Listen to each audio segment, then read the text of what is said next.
consensually touched. Good. I knew there were some freaks in the audience. Thank you so much for saying it. Oh man. So can we start off? Can we maybe get your dad to review the movie right now? No, he's embarrassed. He's just looking. I'm not even gonna put him out. Don't worry about it. No. We're not gonna do that. We're just gonna hide. Dad, you like it? Just say yeah.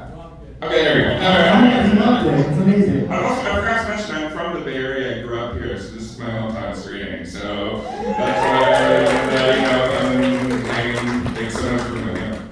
Okay, the first question I have is, in the deepest annals of cinema history, which alien is probably the best fuck?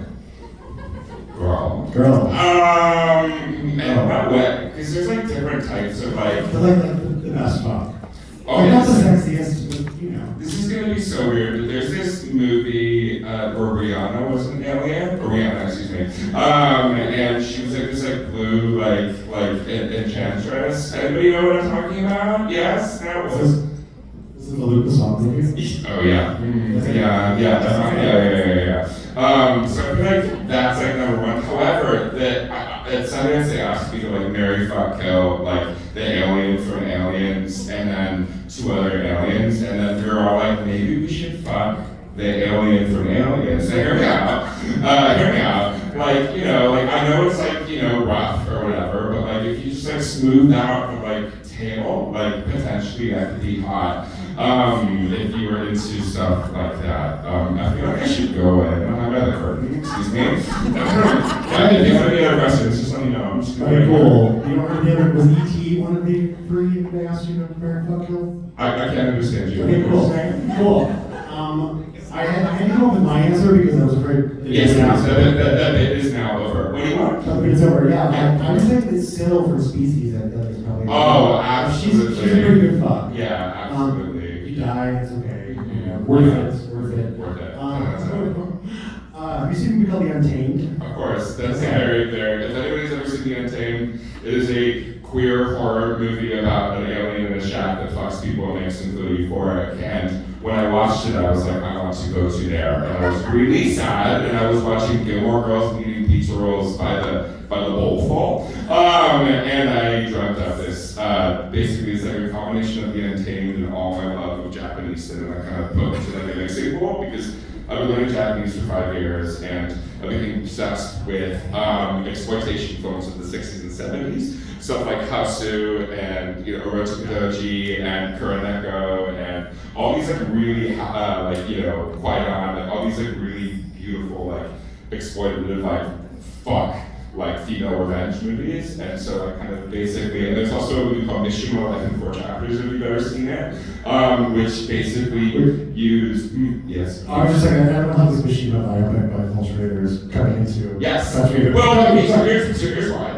When I wanted to create the alien world, I was like, we have no money, right? We have no money. I think we've all experienced that as filmmakers. But I was like, I really want to do this stylistically. And in Mishima, they have it's basically a movie where there are these short stories that are told theatrically and on stage. And I was like, I really like that idea because we're in like a whole other universe. And so we were creating the Eden Room and the Crystal Room, all these kind of alien worlds. We did them in like another aspect ratio and like built sets and like built really practical effects. So I created a whole other world, and that's kind of how that came. How do you decide what Brian the Alien's attire was?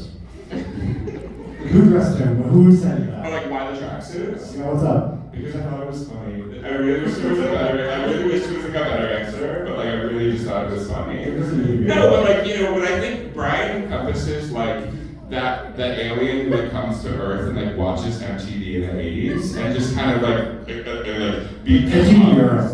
Yeah, MTV Europe, absolutely. Got the like Jared Leto hair from Floating Seconds to Mars, and wears the tracksuits and is obsessed with Japanese anime and like becomes this psycho narcissist that wants to feed you his Scientology-esque healing practices. Or just like I don't know, about Bitcoin. It seems like also a logical thing that alien might be into. Low comedy. Yeah. So where does dance? I didn't realize that Luciano Pucci could dance like that. Lou could not dance. Oh. He learned hip-hop dancing for a month before he did the movie. He was like, Addison, I have 2 requests. One, you have to pay for all my hip-hop dance lessons, and I want long black hair. And I was like, okay, well, he's like, I'm not doing the movie unless you give me those 2 things. And I was like, oh, yeah, I mean, that's not what I'm doing, but you know. It's a quick study, though. Oh yeah, he wanted to work, he wanted abs, and he got the abs. That was his. I didn't do anything. We just allowed him to have abs. Good for him, you know what I mean? Yeah, good for him. Good for him. So, did Olivia and Jordan, do they know each other? Because they have a really good chemistry. No. It's kind of uncanny in a way. No, they don't. You know what's funny is Jordan, his husband, Devin, was in my first movie. And I had been a fan of Jordan's, obviously, Orphan Black. And so when I was writing this film, or when I was casting some of the last cast, like, this all came together really quickly because an actress I had cast that I wrote the part for 2 years dropped out like a month before, and then I cast Olivia, and then Jordan got cast like 2 weeks before. So Olivia did that monologue that she did was the first take, the first day, like, you know, very first scene we did, and so that was not me, it was her, it was like all her, and then Jordan was like, so who's this character based off of? And I was like, maybe. I mean, yeah, so then he basically just, you know. So was it Rihanna that was originally cast? The dropped out? I wish it was Rihanna. I wish we had, you know, the 30 grand we paid Olivia. Like, you know, I think Rihanna would have done it for, you know, that amount of money as well. Sure. You know? Yeah. She was a hint of Yeah, we found out about this place, like, you know, and then, you know, she was like, I get it. And then, you know, of course, she had to get pregnant again, had a baby, so that was the issue. Yeah, that's what they do with her albums forever. But, anyway, so do you, I thought I knew the answer to this question, and then I feel like it got confirmed when I looked it up, but then, I don't know, are you a Letterboxd user? I'm a Letterboxd user. Yeah, you read reviews of your films? I do, yeah. Because somebody on the Touch Me Letterboxd page says, you know, Addison reads these. And so, that's exactly what I thought you did, so I'm just wondering what's some of the best things you've read on Letterboxd about either Touch Me or Hyper. Yeah, so I think the best Letterboxd review about this is like, oh, that's what Katy Perry was talking about in E.T. And so that was, you know, and I wish we could have the credits be E.T. by Katy Perry, you know, like. Is that a song, Chris? Yeah, so she's talking about fucking an alien. That's like the whole song. It's also what the movie Possession is about. Yeah, exactly. Yeah. And then there's another one that was like the long-awaited Jared Leto biopic, and I was like, that was fun, yeah. And somebody else had said that they wish that they would rather have drunk bleach than watch the movie, and that was I think my favorite one. Was that this one or both? Yeah. I don't think this person let that comment on both of your films. Yeah. Well, here we are. Are you an active Letterboxd user? People follow you? No. It is hidden. You do not know. No. I'm a secret lurker. But we sort of just know that going in when you write your Letterboxd read tonight.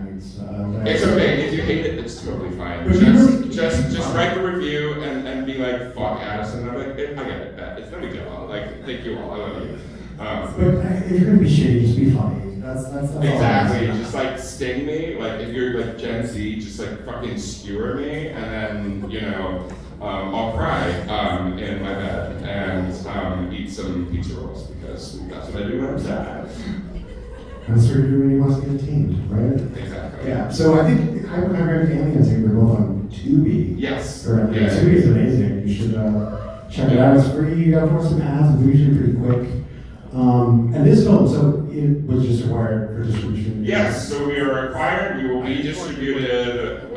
Yes. Okay. I love Lou Taylor Pucci. Oh yeah. Thank you. It's a long trip from Thumbsucker to. It's a very good Thumbsucker to here is a wide berth of. He's an amazing actor. He's a really great guy too. Yeah, absolutely. It's wonderful. Anyway, unfortunately, we have to cut it short.